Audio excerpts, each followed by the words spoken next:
as a full-time cheerleader at her university the entire time that she's been in Mary Kay.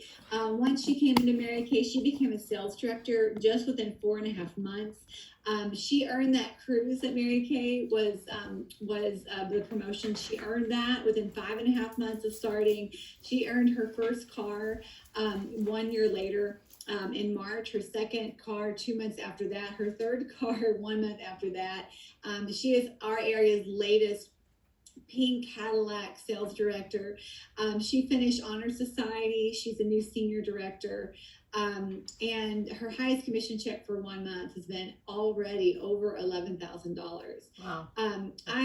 She's currently 21 years old.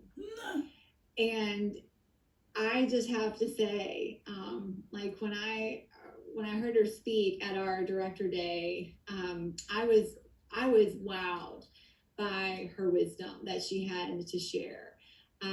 She just floored us with her sincerity, her genuineness, but also her wisdom. She is soft-spoken, but she has this real competitive spirit inside of her. And I remember asking her mom at her debut about Samantha and about her cheerleading, for example, and she said, "Oh, she's always been so competitive. When she was young, she asked her coach, 'What's the record of back handsprings that you've ever seen done?' And I think the coach said 25, and she said, 'Well, then I will do 26.' And she got out there and did 26. And that is the heart of a champion. And Samantha, at 21, to lead a Mary Kay unit to their new pink Cadillac, I know it's because of your leadership, because of how you come alongside of your people, how you pour belief into them.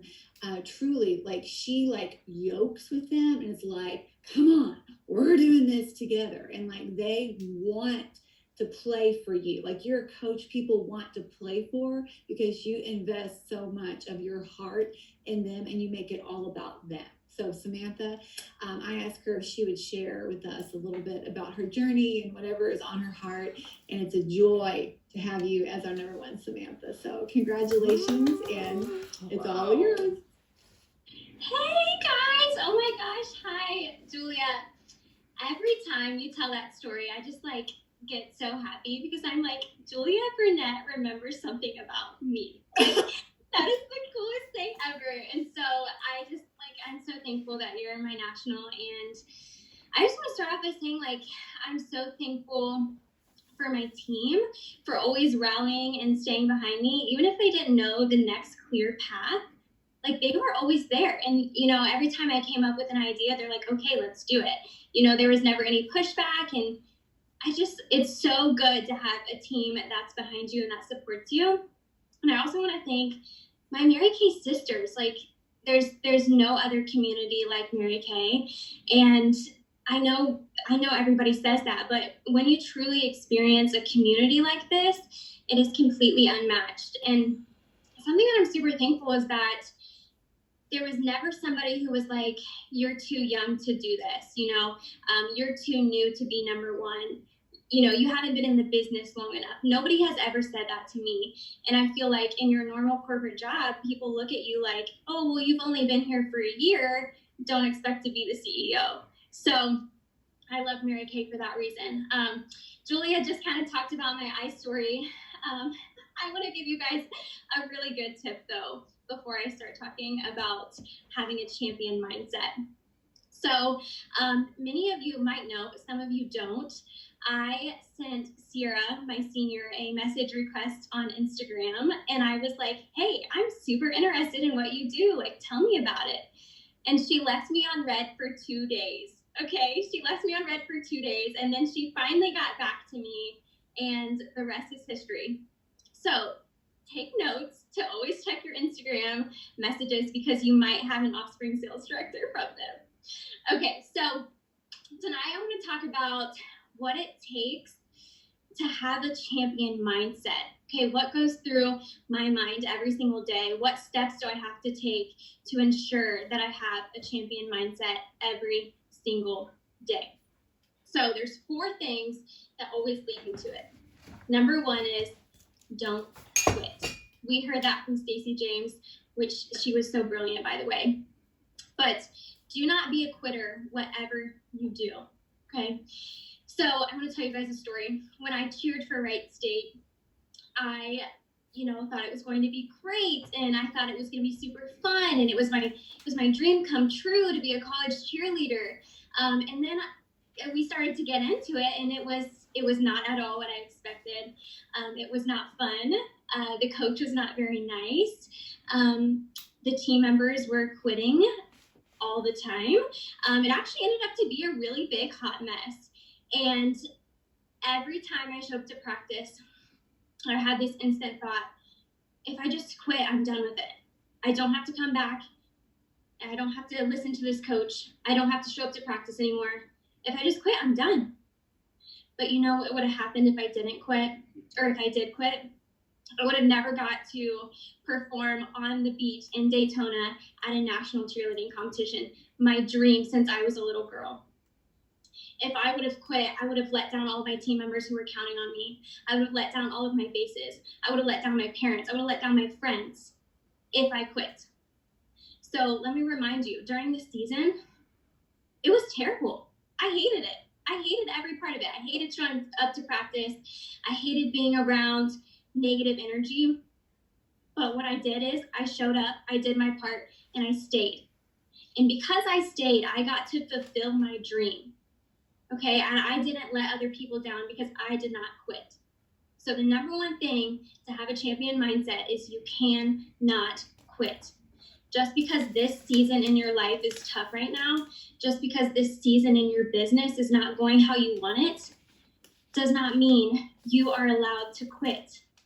Because right over this season, the next season over, is your biggest break, your best month ever, your biggest dream coming true. Number 2 is don't get comfortable in your win. Let me kind of tell you what I mean by that. So celebrate your wins, celebrate them big, go hard, do whatever you want to do, have a big party, okay? Celebrate your win, but don't get comfortable in it. Do not get comfortable in your win. And here's why. When we get comfortable in a win, we get stuck there. We stay there and we just get all cozied up in it and we celebrate it way too long. But what happens is when we get stuck there, we don't plan our next big goal. We don't start working on anything other than what we already achieved. We don't start dreaming again. We're stuck in that same goal that we just finished and that we're comfortable with. Okay, we're stuck. If you are not 100% happy and 100% satisfied with the position you are in right now, you have to move on to the next best thing. Okay, so it is important to celebrate your win. You can't get stuck there or you'll never know what's coming next. Okay, so don't get comfortable in your win. Move on to the next big thing until you're 100% happy and 100% satisfied with where you are. Number 3 is don't get lost in your loss. Okay, don't get lost in your loss. So similar to not getting comfortable in your win, we don't want to get lost in a miss. Okay, if we miss a goal, we don't want to stay down. All of us have experienced losses and misses in our business. That's why we're here. Okay, all of us sales directors have definitely missed more goals than we have hit, and that's why we're sales directors. The only difference between the position you are in right now and the position you want to be in is a couple of missed goals in between. I'm going to say that again. The only difference between the position you're in right now and the position you want to be in is a couple of missed goals. Everybody misses goals. It's part of life. It's part of our business. It's part of growing. Okay, if we must fall back to get back up stronger. Okay, we cannot have a perfect path to our business. We can't have a perfect path to becoming a red jacket, becoming sales director, to earning a Cadillac. Nothing is perfect. When you hit a miss, just know that you're growing in your business and you're heading to the next big thing. That's what I always tell myself every single day. Every miss is one step closer to where I want to be.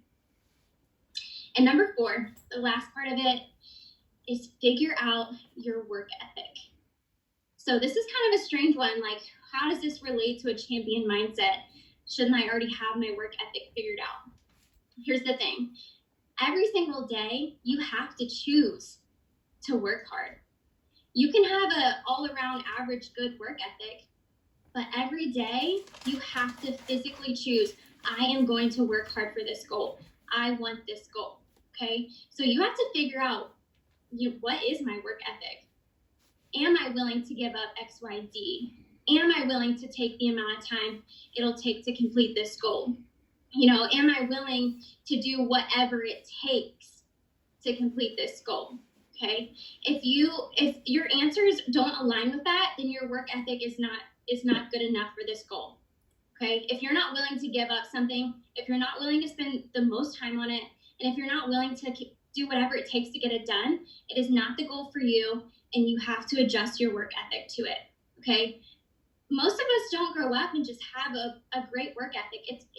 It's earned, it's worked through, it's taught, it's learned. Like, we have to take our outside factors and figure out, like, how bad do I want this, right? So a champion mindset is always looking for the next best thing. They're always looking for the next goal. They're always looking for what they can achieve next.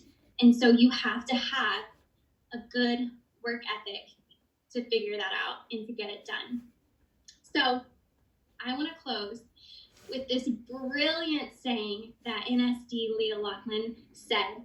I was actually listening to the MK Mobile Learning app, and I heard her say this speech, and it has just stuck with me ever since. So she said, it's hard to be an entrepreneur.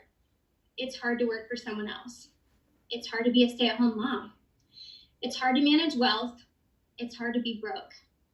It's hard to have children. It's hard to not be able to have children. It's hard to be married. It's hard to not find a spouse. It's hard to be fit. It's hard to be sedentary. It's hard to live an intentional life. It's hard to experience the results of not being intentional. It's hard to work hard. It's hard to be lazy. Choose your heart. Thanks, guys.